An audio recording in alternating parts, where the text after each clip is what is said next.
পশ্যমে জগমেশ্বরম। অর্জুন, তুমি তোমার এই চোখের দ্বারা আমার বিশ্বরূপ দর্শন করতে সক্ষম হবে না, আমার তোমাকে দিব্য চক্ষু দিতে হবে, তবেই তুমি আমাকে দেখবে। অর্জুনকে দিব্য চক্ষু প্রদান করলেন, তারপর অর্জুন দেখলেন। সুতরাং ভগবান সবসময় আমাদের সঙ্গে আছে।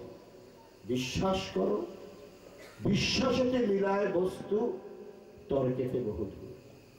কিন্তু ভগবানকে পেতে গেলে, দেখতে গেলে সাধন ভজন করতে হয়। সারাদিন খেলাম দিলাম, অর্থ উপার্জন করলাম, বিষয় চিন্তা করলাম, বাড়ি গাড়ি বানালাম, আর ভগবান তোমার বাড়িতে এসে দর্শন দিয়ে যাবে, এটা হয় না। এই জন্য অনেক সাধন ভজন করতে হয়। হ্যাঁ, গুরু সঙ্গ করলে, সাধু সঙ্গ করলে ভগবান প্রসন্ন হয়। ভগবান নারদকে বললেন, চলো একবার আমার ভক্তদের দেখে আসে। টাইপ অফ ভক্ত, কত রকম যে ভক্ত আমার আছে তার কোনো ঠিক নেই সংসার। নারদ বললেন, চলো ভগবান তোমার ভক্তদের একটু দেখে আসি। মর্তলোক থেকে নেমেছেন, নামতে নামতে দেখছেন যে একটা সাধু বাবা গেরুয়া পোশাক ধারণ করে একটা গাছের পাতার থেকে পাতা পড়ছে, আর সে পাতাগুলো উঠিয়ে উঠিয়ে খাচ্ছে। ভগবান দূরে দাঁড়িয়ে নারদকে বলছেন, ওই দেখো আমার এক ভক্ত, যাও ওর সাথে দর্শন করে আসো। আমার ভক্তদের দর্শন করতে হয়। নারদ যেই সাধু বাবার কাছে গিয়েছে, সাধু বাবাকে দেখছেন তার কোমরে একটা চাকু, বেশ বড়সড় একটা চাকু কোমরে বোঝা, আর সে গেরুয়া কাপড় পরে আছে, আর একটি গাছের নিচে বসে বা দাঁড়িয়ে ওইসব পাতা পোড়াচ্ছে, আর কি ছোট ছোট শুকনো পাতা হয়তো, আর বলছেন দেখলে পরে মেরে ফেলবো, দেখলে পরে মেরে ফেলবো, দেখলে পরে মেরে ফেলবো।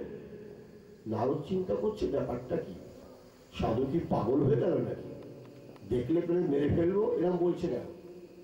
সাধু বাবার কাছে গিয়েছে নারদ, আচ্ছা সাধু বাবা, কাকে আপনি দেখবেন যে মেরে ফেলবেন?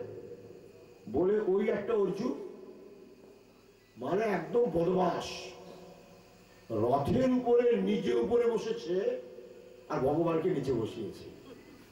কত বড় আস্পর্ধা! ভগবান সর্বজ্ঞ, সর্বশক্তিমান, সর্বনিয়ন্তা, তাকে কোথায় উপরে বসাবে, ভগবান নিচে একটা চাবুক নিয়ে ঘোড়ায় বসেছে আর সে রথে বসে আছে। সে তো জীব না, একটা গৃহস্থী জীব, তাকে উপরে বসেছে সে, আর ভগবানকে বলছে তুমি নিচে বসো, আমার সারথি কাজ করে। ভগবান ঘোড়া চালাচ্ছে আর তিনি রাজসাহেব দেখলে পরে মেরে ফেলতাম। এত বড় আস্পর্ধা! প্রভু জগৎ স্বামী, জগতের মালিক, তাকে তো নিচে বসে গেছে আর নিচে উপরে বসে আছে। ওই যে রথে, রথ দেখেছো না, কৃষ্ণ অর্জুনের রথ। আর একটা কি জানো, ওই দ্রৌপদী এমন একটা অসৎ মেয়ে ছেলে যে তার কাপড়ের দরকার, সে ভগবানকে স্মরণ করবে। আরে কাপড় তুই জোগাড় কর, দুঃশাসন তোমার কাপড় টেনে নিচ্ছে, টেনে নিক, তো তুমি পঞ্চপাণ্ডব তোমার স্বামী আছে তাকে বলো।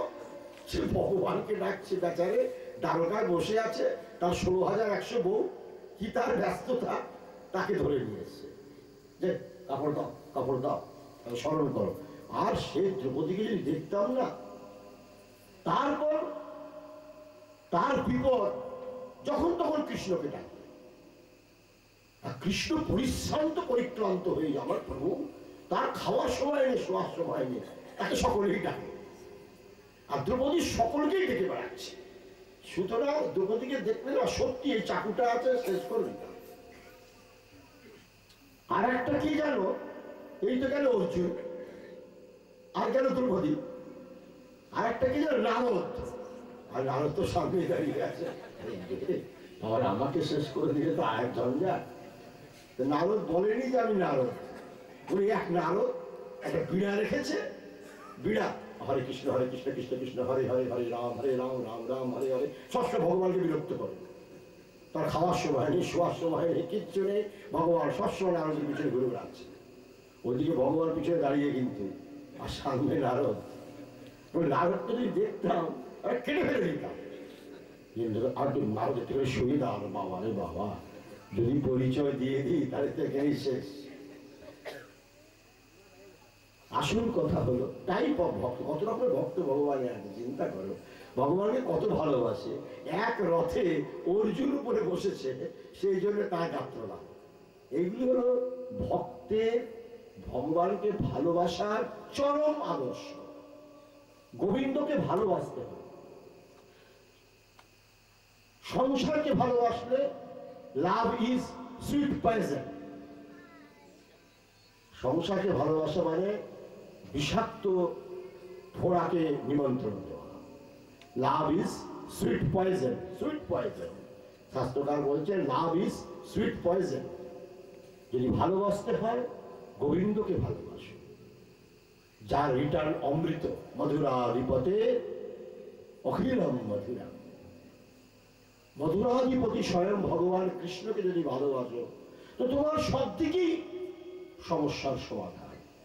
আর যদি ভগবানকে ছেড়ে সংসারকে ভালোবাসো তাহলে লাভ ইজ সুইট পয়জন, বিষাক্ত ফোড়াকে নিমন্ত্রণ দেওয়া, জীবনটা একেবারে জঘন্যে পরিণত করে দেওয়া, জীবনটা নষ্ট করে দেওয়া। যদি ভালোবাসতে হয় তো মধুরাধিপতে অখিলম মধুরাম।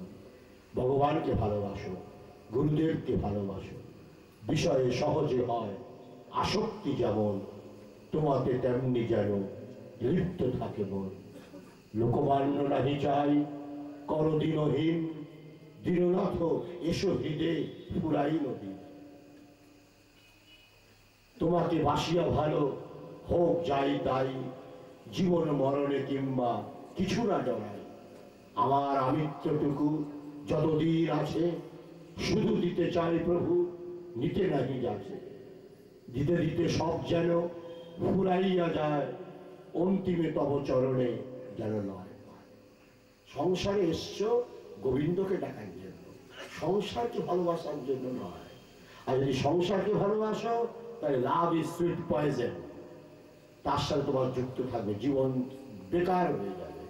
এই জন্য ঈশ্বরকে ভালোবাসো, গুরুদেবকে ভালোবাসো, ভগবানকে ভালোবাসো।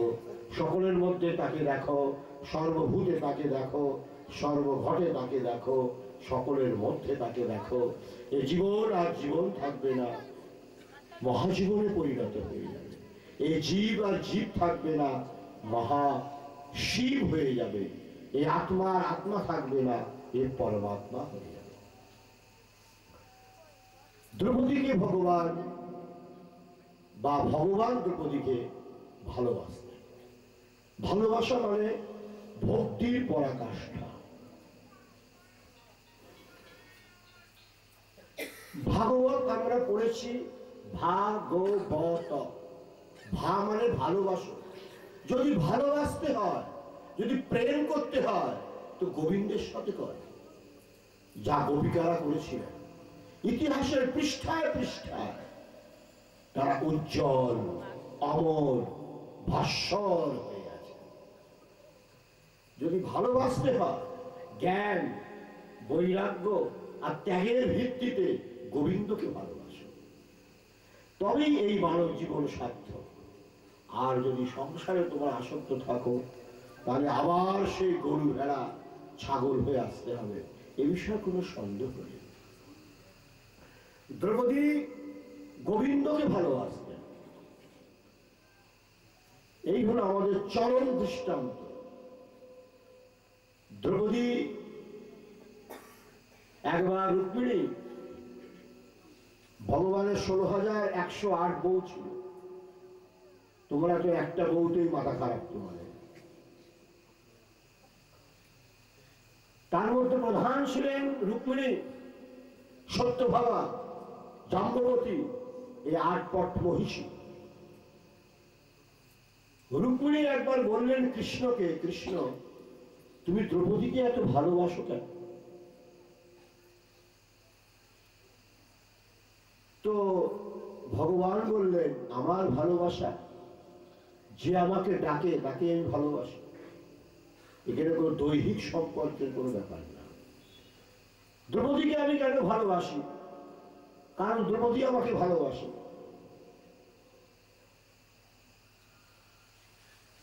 সুতরাং যে আমার করে আশ, তার আমি করি সর্বনাশ। তাও আমার যে ছাড়ে না পাশ, তার আমি দাসের দাস। যাও তুমি দ্রৌপদী যখন স্নান করে আসবে, একবার তাকে দেখো, দর্শন করতে যাও। ভগবান রুক্মিণীকে বললেন।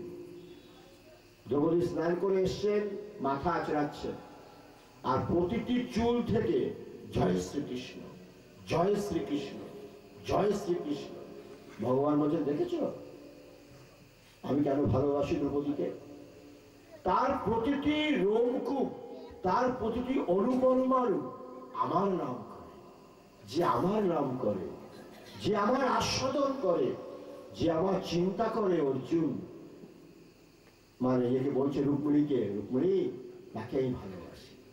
এটা হলো আত্মা পরমাত্মার মিলন, যেটাকে মহারাস বলা হয়। আত্মাই তো ভালোবাসার পাত্র। তোমরা এসব বুঝবে না, তাও আমি বলে যাচ্ছি ঠিকই। এগুলো হলো বেদান্তের কথা। আত্মা পরমাত্মার মিলন, এটাকে বলা হয় সমাধি। ভাগবতে এটাকে বলা হয় প্রেম। গীতায় এটা বলা হয় পরাভক্তি। ভগবানকে ডাকতে হয়, তাকে স্মরণ করতে হয়, তাছাড়া আর কোথাও কিচ্ছু নেই। যা কিছু আছে এই নামে। তুমি নামকে ধরে রাখো, নামই তোমাকে অবশ্যই রক্ষা করবেন। বুঝতে পারছো না? তাই দ্রৌপদী মহা বিপদে পড়েছেন, মহা সংকটে পড়েছেন, মহা ঝামেলায় পড়েছেন। তো যখন আমরা সংকটে পড়ি, ঝামেলায় পড়ি, তখন আমরা গোবিন্দকে ডাকি। তখন কিন্তু বউকে ডাকি না, বা স্বামীকে ডাকি না, বা ছেলে মেয়েকে ডাকি না। এই বিষয়ে ঠিক বুদ্ধি আছে। যখন চাকরি বাকরি চলে যায়, হ্যাঁ, বাড়ি ঘরে পয়সা কড়ি থাকে না, তখন ডাকি কিন্তু গোবিন্দকে। আমরা ভালোবাসি গোবিন্দকে ঠিকই, কিন্তু অন্তরের অন্তঃস্থল থেকে নয়। ঝামেলা এইটাই। সঙ্গে আরেকটা পাঠ আছে, এ তো ঝামেলা, অবশ্য পুরো ব্যাখ্যা করলে অসুবিধা আছে। দ্রৌপদী অন্তরের অন্তঃস্থল থেকে গোবিন্দকে ভালোবাসে। সেই ভালোবাসা মানে মহামিলন, আত্মা পরমাত্মার মিলন। আর সেই ভালোবাসাকে ভগবানও মর্যাদা দিয়েছে। বিরাট সংকট, বিরাট ঝঞ্ঝাট, বিরাট বাধাবিঘ্ন। দুর্যোধন পঞ্চপাণ্ডবকে মারার জন্য ভয়ঙ্কর চেষ্টা করত, কিন্তু রাখে কৃষ্ণ, মারে কে? আর মারে কৃষ্ণ, রাখে। ভগবানকে যে স্মরণ করে, তাকে সংসারে কেউ মারতে পারে? প্রহ্লাদকে মারার জন্য হিরণ্যকশিপু কত রকম অস্ত্রোপচার করেছে, কত রকম উপায় অবলম্বন করেছে, কিন্তু প্রহ্লাদকে মারতে পেরেছে? ভগবত ভক্তকে কেউ মারতে পারে না। ভগবান গীতায় বলেছেন, নামে ভক্তঃ প্রণশ্যতি। অর্জুন কৌন্তেয় প্রতিজানীহি নামে ভক্তঃ প্রণশ্যতি। অর্জুন, তুমি প্রতিজ্ঞা করো, কৃষ্ণ ভক্তের কোন পতন হয় না। তোমাদের যত ঝঞ্ঝাটি আসুক না কেন, সংসারে যত অশান্তি আসুক না কেন, একবার গোবিন্দকে স্মরণ করো, মনন করো, গুরুর নির্দিষ্ট প্রদত্ত মন্ত্র জপ করো। একটু সামান্য বিপদ তো থাকেই, কিন্তু মহাবিপদে কোনোদিন পড়বে না। এই ঘটনাগুলি এর দৃষ্টান্ত। দ্রৌপদী এইরকম বহু সংকটে পড়েছে। দ্রৌপদী বস্ত্রহরণ, এগুলো তোমরা সবই জানো। একবার দুর্যোধনের গৃহে, রাজ্যে ইন্দ্রপ্রস্থে দুর্বাসা আসলেন। দুর্বাসা এসে 10,000 সাধু নিয়ে এসছে। দুর্যোধন তো রাজা ছিল তখন, আদর আপ্যায়ন করালেন, দক্ষিণা দিলেন, আর দক্ষিণা দিলে সাধুরা প্রসন্ন হয়ে যায়। দুর্বাসা প্রসন্ন হয়ে গেলেন, দুর্যোধনকে বললেন বর চাও। দুর্যোধন তো দুষ্ট ছিল না, নোংরা লোক ছিল, সুতরাং সে আর বর কি চাবে? তার বর হলো যাতে পঞ্চপাণ্ডব ধ্বংস হয়ে যায়। হিরণ্যকশিপু, রাবণ, এরা কঠোর তপস্বী ছিলেন। রাবণের মতো এরকম সংস্কৃত শ্লোক কেউ লিখতে পারেনি। বহুত বড় পণ্ডিত ছিলেন রাবণ, কিন্তু একটা দোষের জন্য তার জীবনটা চলে গেল। সে কি না, সীতাকে ভালোবাসে, তার সীতা চাই। ওই একটা দোষের জন্য তার সর্বস্ব চলে গেল। হিরণ্যকশিপু ভয়ঙ্কর তপস্যা করেছিলেন, তোমরা জানো কিনা জানি না। এক পা তুলে কঠোর তপস্যা করেছিল, দেবলোক সব হিলে গিয়েছে। কিন্তু তার ব্রহ্মা বললেন কি, বর চাও, বলে বিষ্ণুকে যাতে মারতে পারি, বিষ্ণুকে মারা। এইগুলো হলো মাইনাস পয়েন্ট। ভগবানকে ভালো না বাসলে তার কোনোদিন উন্নতি হয় না। সে যত বড়ই তপস্বী হোক, যত বড়ই সাধু হোক, আর যত বড়ই ব্যবসায়ী হোক, যত বড়ই অর্থ হোক, সাধন হোক, কিচ্ছু হয় না। ভালোবাসাটাই হলো বড় সম্পদ। ভগবানকে ভালোবাসা এটা সবচেয়ে বড় সম্পদ। যদি সংসারকে ভালোবাসো তাহলে ওই লাভ ইজ সুইট পয়জন, যেটা রাবণের হয়েছিল। সুতরাং দ্রৌপদী ভগবানকে ভালোবেসেছিলেন। সুতরাং দুর্যোধন ছাড়া যুধিষ্ঠির, ভীম, অর্জুন, নকুল, সহদেব এরা ভগবানের কাছে সমর্পিত চিত্ত ছিলেন। এই জন্য